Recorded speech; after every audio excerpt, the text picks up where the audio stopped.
Welcome back friends, आसान काम YouTube channel का स्वागत है। और आज हम बात करने वाले हैं कूलर के ऊपर। जो कूलर एक मोस्ट इंपोर्टेंट टॉपिक होता है गर्मियों के सीजन में, जो कि हम पुराना कूलर हम इस्तेमाल करने वाले हैं, उसको हम निकालते हैं। उसमें क्या क्या चीज़ें होती हैं, क्या क्या पॉइंट होते हैं जो कि हमें मेंटेन रखने होते हैं, क्योंकि आपको पता है कोई भी मशीनरी हो उसको हमें मेंटेन करना बहुत ही ज़रूरी है। अगर उसको हम मेंटेन नहीं करेंगे तो हमें वो एम टाइम पे ही मौके पे धोखा देगी। और वो गर्मियों में आपको पता है अगर कूलर खराब हो जाए तो कितना मतलब बहुत ही बुरा लगता है, बच्चे भी परेशान हो जाते हैं। तो उसमें कौन-कौन से ऐसे पॉइंट हैं, जब भी आप कूलर निकालते हैं पुराना, तो उसमें आपको ध्यान रखने वाली बात है, वो सारा हम टॉपिक क्लियर करेंगे। जितने भी इसमें मेंटेनेंस होती है, फुल सर्विस जिसे कहते हैं, हम कूलर की एक फुल सर्विस करने वाले हैं, वो मैं आपको बताऊँगा कौन-कौन से पॉइंट हैं, वो हम कैसे मेंटेन करेंगे जिससे कि हमें कोई भी प्रॉब्लम ना हो। तो चलिए वीडियो शुरू करते हैं दोस्तों। देखिए फ्रेंड्स, जब भी आप पुराना कूलर निकालते हैं पिछली सीज़न का रखा हुआ, तो सबसे पहले उसमें पॉइंट जो है, सबसे पहले आपको उसको क्लीन करना है, बढ़िया तरीके से क्लीन करना है, अच्छी तरीके से क्लीन करना है। क्योंकि कई बार क्या होता है, पुराना कूलर रखा रहता है तो उसके अंदर छिपकली होती है या मकड़ी होती है, मकड़ी के जाले होते हैं। वो बढ़िया तरीके से एक बार आप साफ करें, उसके बाद ही उसको यूज़ करें। क्लीन करते टाइम दोस्तों सबसे पहले आप उसकी घास को निकाल कर फेंक दीजिए, क्योंकि उसी साइज़ की आपको नई घास लगानी है। नई घास ही ज़्यादा कूलिंग देगी और वो पुरानी वाली खराब हो जाती है। तो हर सीज़न में आपको एटलीस्ट घास तो आपको चेंज करनी है, अगर घास वाला कूलर है तो। दोस्तों उसके बाद आपको कूलर क्लीन करने के बाद करना क्या है, सबसे पहले उसके जितने भी कनेक्शन हैं, वायर हैं, जो भी उसकी टेपिंग लगी हुई है, वो आप देखिए कोई कहीं से लूज़ ना हो, कहीं से वायर आपका कटा ना हो। क्योंकि कई बार क्या होता है, पुराना कूलर रख के चूहे उसकी वायर को काट देते हैं, उससे बहुत ही प्रॉब्लम होती है, करंट आना शुरू हो जाता है और किसी को बहुत ही ज़्यादा चोट भी लग सकती है। तो सबसे पहले आपको सारे कनेक्शन एक बार सही से टेप उतार के उसकी चाहे दोबारा नई टेपिंग करनी पड़े, एक बार नई टेपिंग करें, सारे के सारे कनेक्शन उसके बढ़िया तरीके से आप टेप कर लें। और एक-एक वायर को और उसकी केबल के, खासकर उसकी केबल को बढ़िया तरीके से चेक करें, उसमें कहीं कट ना हो, कहीं चूहे ने ना काट दी हो। तो वो भी एक बहुत ही इंपॉर्टेंट पॉइंट होने वाला है सेफ्टी के पर्पज़ से भी। तो आपको सबसे पहले उसके कनेक्शन वगैरह सारे के सारे चेक करने हैं और कनेक्शन जो भी लूज़ है उसको टाइट करके बढ़िया तरीके से टेप करनी है। वो बात आप कहीं ना भूलें, क्योंकि कई बार कूलर क्या होता है, हमारी चट-चट की आवाज़ करता है चलते टाइम, वो कहीं न कहीं आपको कनेक्शन लूज़ बिल्कुल नहीं होने चाहिए। तो बढ़िया तरीके से आप देखें, उसके कनेक्शन बढ़िया तरीके से टाइट कर दें और बढ़िया तरीके से टेप भी करनी बहुत ही ज़रूरी है। तो फ्रेंड जब भी आप कनेक्शन लूज़ जो है उनको टाइट करने के बाद सबसे पहले उसको देखिए आपकी जो मोटर है वो फ्री रोटेशन कर रही है या नहीं कर रही। उसकी पकड़ी हाथ से घुमाएँगे तो अगर वो पूरी प्रॉपर तरीके से घूम रही है, सडनली नहीं रुकती, चलती रहती है, तो वो बहुत ही बढ़िया है। अगर आपकी मोटर जाम होगी तो वो उसको आपको पहले रिपेयर कराना होगा, उसके बाद ही उसको चलाएँ, अन्यथा वो मोटर फूँक सकती है।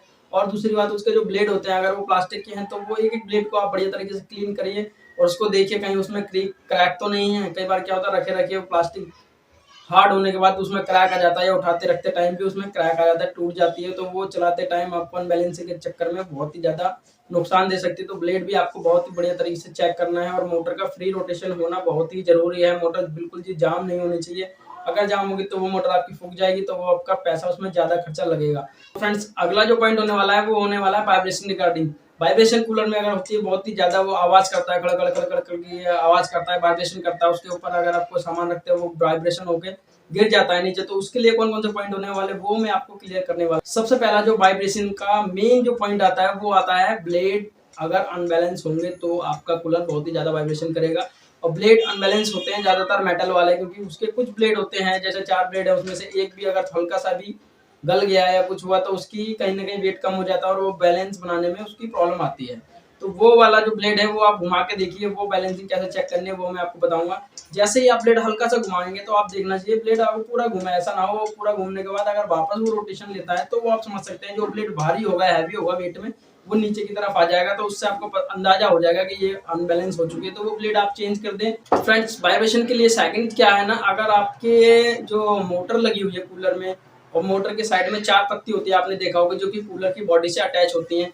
अगर वो पत्तियों के बोल्ट कई बार होता है गल जाते हैं या लूज़ हो जाते हैं, वो वाइब्रेशन के कारण जो है लूज़ हो जाते हैं और वो खड़-खड़ की आवाज़ करते हैं। तो वो चारों बोल्ट आपको टाइट करने हैं ठीक तरीके से, आपकी बॉडी भी ना टूटे। कई बार क्या होता है बॉडी गल जाती है वहाँ से, तो उसमें वाशर लगा के आप बढ़िया तरीके से टाइट कर दीजिए, वो आपकी वाइब्रेशन कम हो जाएगी। और मोटर में जो भी जहाँ भी नट बोल्ट लगे हैं बॉडी में या मोटर में, वो आप एक बार दोबारा चेक कीजिए कहीं कोई लूज़ तो नहीं है। क्योंकि जब भी लूज़ होगा जब भी वो वाइब्रेशन करेगा और वाइब्रेशन से भी बहुत ही ज़्यादा आवाज़ होती है। तो वो कहीं न कहीं बोल्ट लूज़िंग का भी बहुत ही मेन फैक्टर होता है वाइब्रेशन के लिए।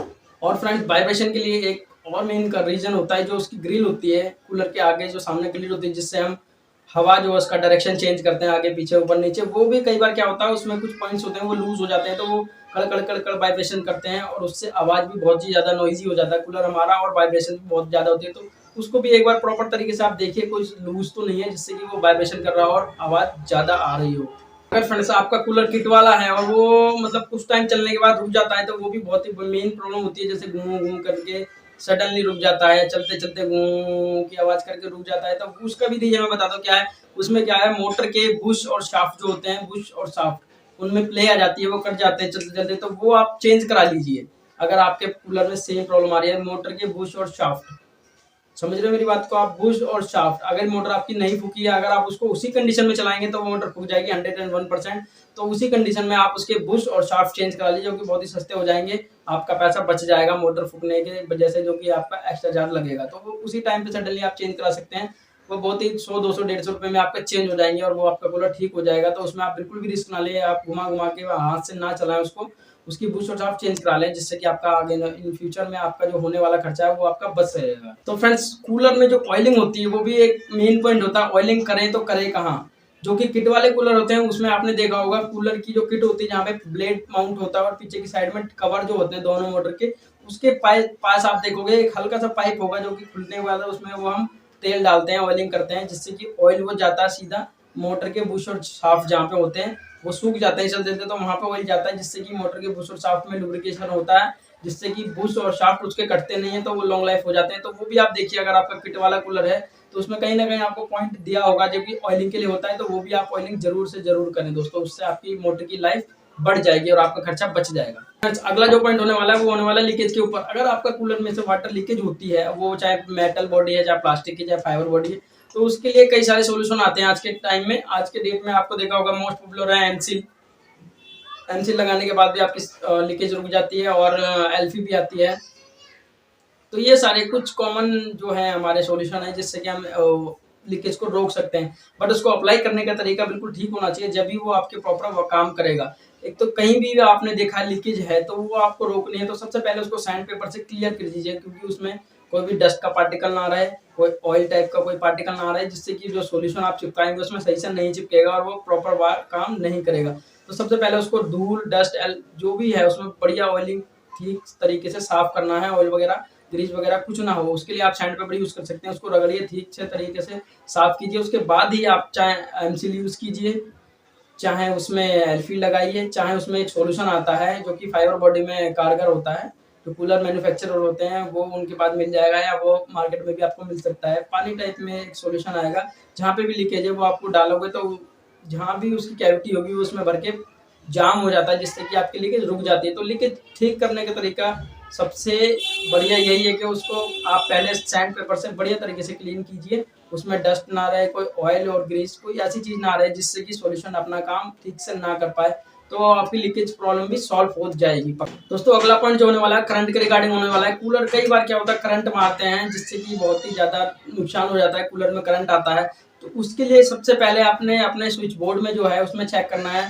उसमें 2 पॉइंट है, पॉजिटिव नेगेटिव के अर्थ वाला। तो पॉजिटिव में तो करंट आना चाहिए लेकिन नेगेटिव में नहीं आना चाहिए और अर्थ वाले में नहीं आना चाहिए, वो आप टेस्टर से चेक कीजिए। अगर उसमें आपका स्विच बोर्ड ठीक है तो उसके बाद आप अगला स्टेप, कूलर की जितनी भी वायरिंग है वो आप ठीक तरीके से चेक कीजिए, कहीं से लूजिंग नहीं है या कोई वायर कटा हुआ है।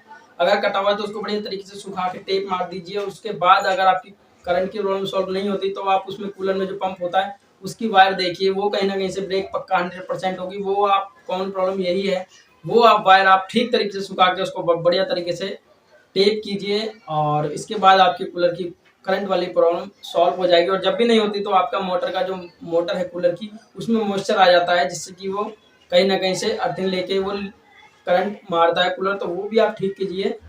उसके लिए आपको मोटर को बढ़िया तरीके से साफ करना है, उसको हो सकता है 1-2 दिन धूप में सुखाना पड़े, उसके बाद वो पूरी प्रॉपर तरीके से ठीक हो जाएगी, जिससे कि आपके कूलर में करंट बिल्कुल भी नहीं आएगा। और जितनी भी वायरिंग है वो आप ठीक तरीके से चेक कीजिए, उसका प्लग से लेके अंदर तक की जितनी भी वायरिंग है कूलर में से सबसे तरीके से ठीक कीजिए, उसमें टेपिंग कीजिए, कोई भी कनेक्शन उसका लूज नहीं हो, जिससे कि करंट बिल्कुल भी बंद हो जाएगा।